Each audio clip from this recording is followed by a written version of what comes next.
I have always been skeptical about ghost stories and haunted houses, but everything changed after that night. My name is Eduardo, and until then, I had never had a paranormal experience. It all started when my friend, Carlos, challenged me to spend a night in the infamous cursed house, an old house that everyone in the town avoided. I decided to accept the challenge, more for fun and curiosity than for believing in anything supernatural. On the appointed night, I arrived at the house around 9 o'clock. The place already looked scary from a distance. A large, dilapidated old house, surrounded by gnarled trees with faded paint. The wind made the trees sway, creating sinister shadows that seemed to dance around the house.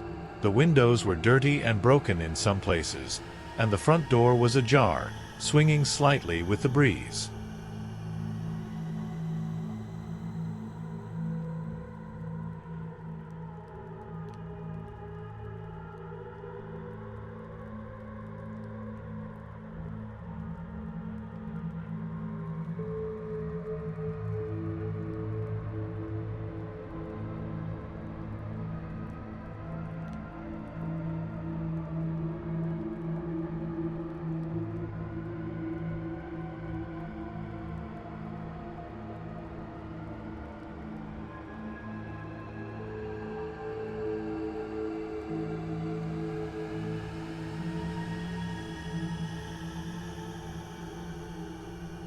Upon entering, the old door creaked as if it hadn't been opened in years. The smell of mold and dust was intense, and the dim light filtering through the dirty windows created a gloomy atmosphere. The entrance hall was huge, with a wooden staircase leading to the upper floor and several doors leading to other parts of the house. The paintings hanging on the walls were crooked, depicting somber faces and piercing eyes that seemed to follow me.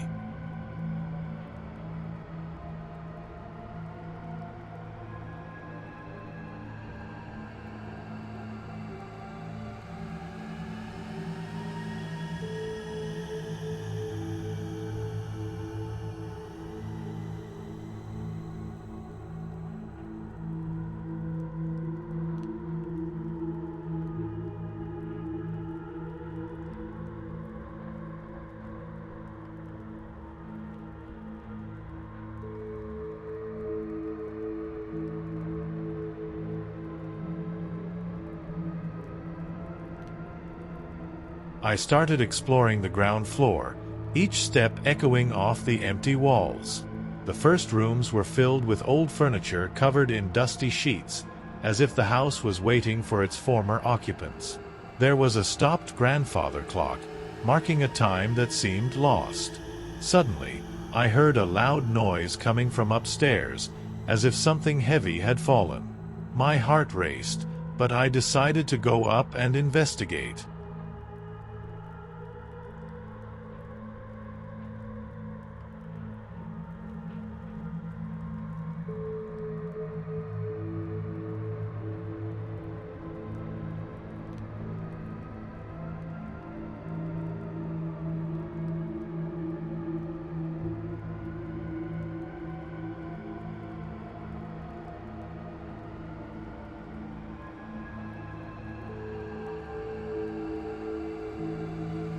At the top of the stairs, a cold breeze passed over me, making me shiver. The bedroom doors were ajar, and the hallway was dark except for a faint light coming from one of the rooms at the end. I walked slowly, feeling each floorboard creak under my feet. When I reached the door, I pushed it open carefully. The room was empty except for an old rocking chair near the window.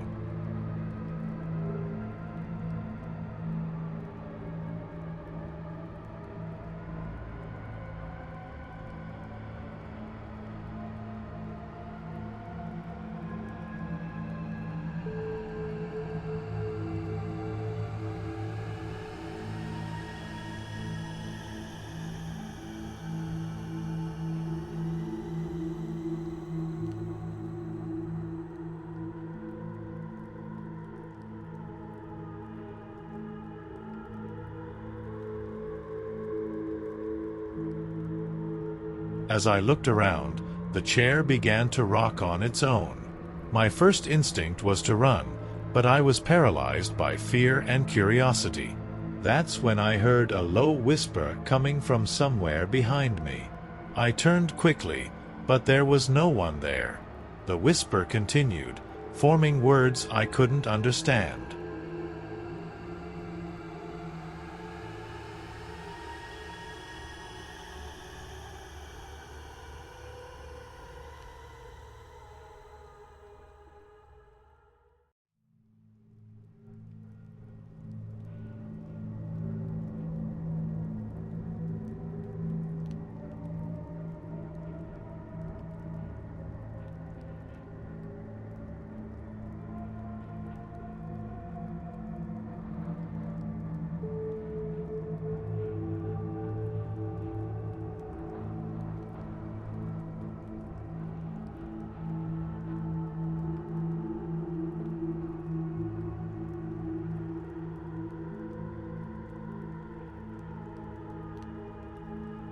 I went back to the hallway, trying to decide whether to keep exploring or leave immediately. That's when one of the nearby doors slammed shut with a force that echoed through the house. I ran to the door and tried to open it, but it was locked. The feeling of being watched intensified, and I started hearing footsteps behind me, but every time I turned around, I saw nothing.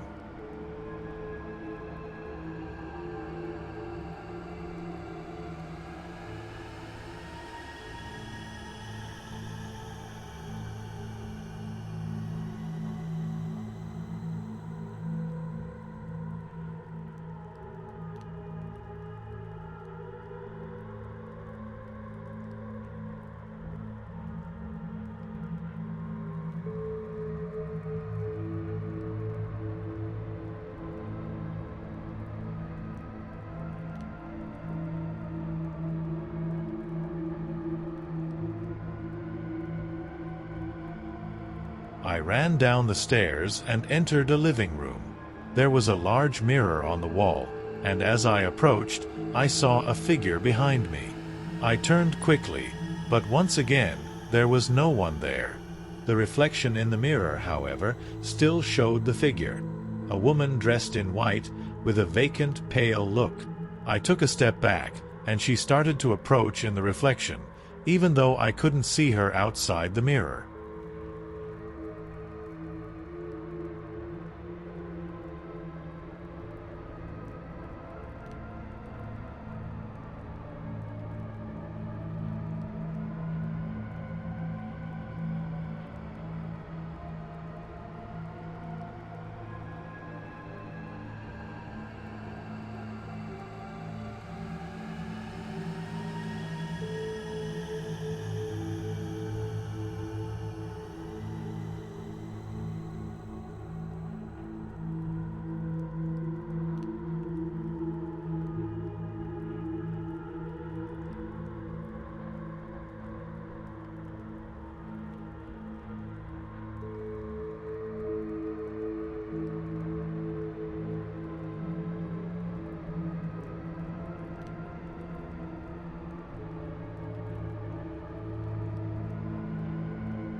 I ran down the stairs and entered a living room.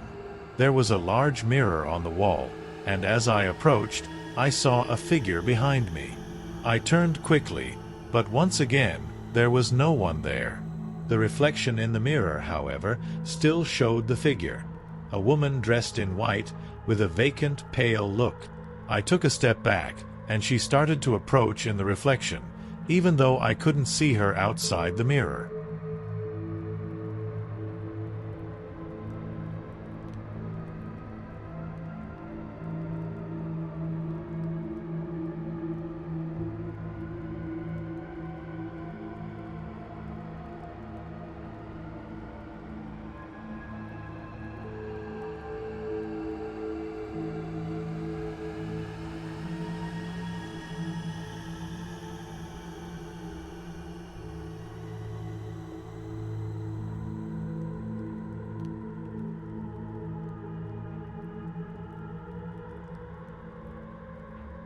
The back door was ajar, and I decided to go out that way. But when I tried to open the door completely, it slammed shut violently, almost crushing my hand. The wind outside was howling, and I could hear muffled laughter coming from the garden. Panic took over me, and I started screaming for help, even though I knew no one would come.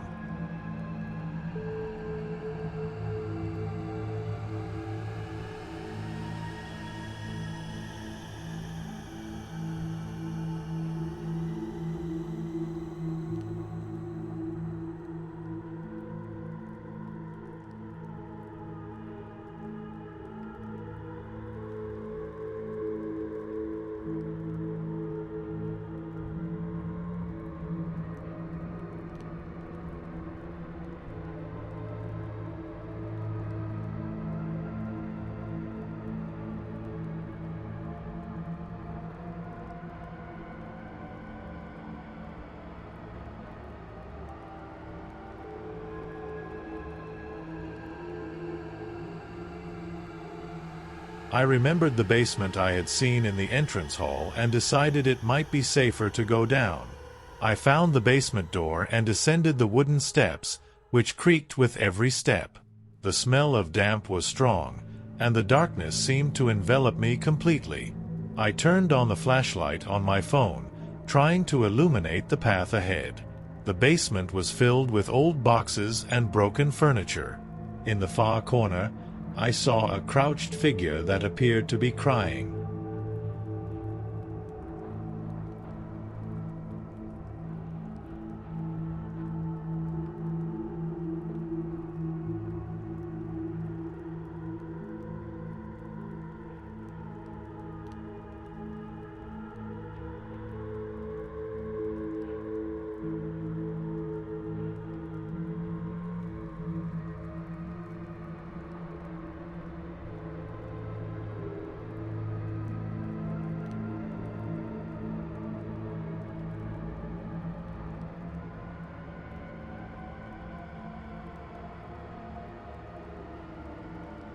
As I approached, the figure lifted its head, revealing a scarred, disfigured face. It started advancing towards me, and I stumbled, falling backward. The flashlight fell from my hand and went out, leaving me in complete darkness. The sound of footsteps approaching echoed through the basement, and I didn't know where to run.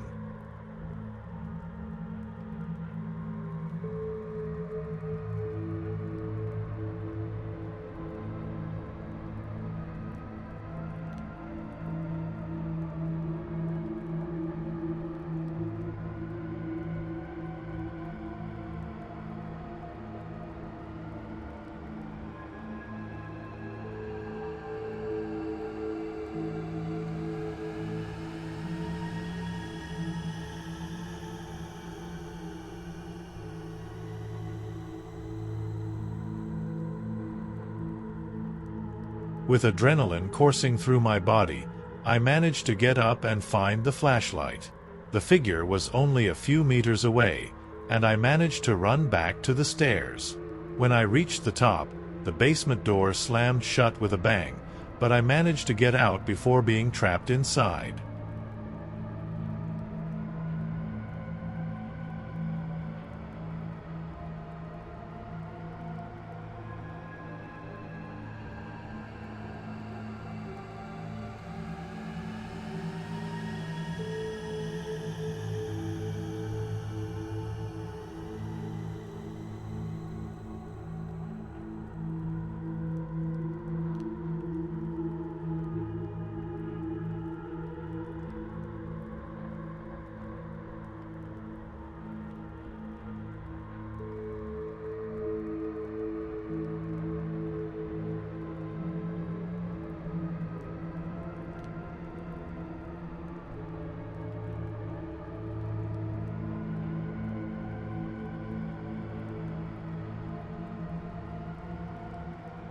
Back in the hall, I heard laughter and whispers around me.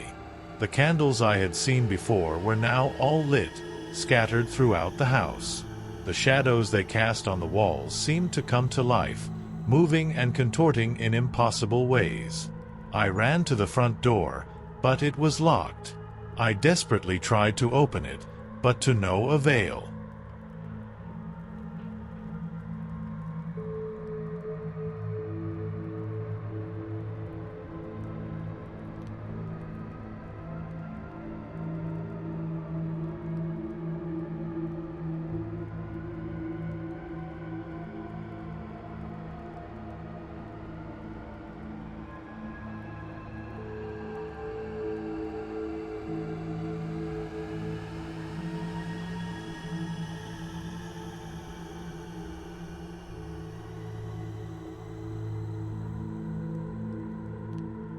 Then the entire house began to shake as if it were alive. The windows opened and closed violently, the paintings fell from the walls, and the floor seemed to pulse under my feet. I screamed for help, but my voice was drowned out by the deafening sound around me.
Finally, the front door opened on its own, and I ran out without looking back. I didn't stop running until I reached my car, parked a few meters away. I got in and drove as fast as I could, not caring about traffic rules or what others might think. To this day, I don't know what really happened that night. Some say the cursed house is a portal to another dimension. Others believe it is inhabited by the spirits of its former residents. All I know is that I never want to go through anything like that again. My skepticism is gone, replaced by a deep fear and an understanding that there are things in this world that simply cannot be explained.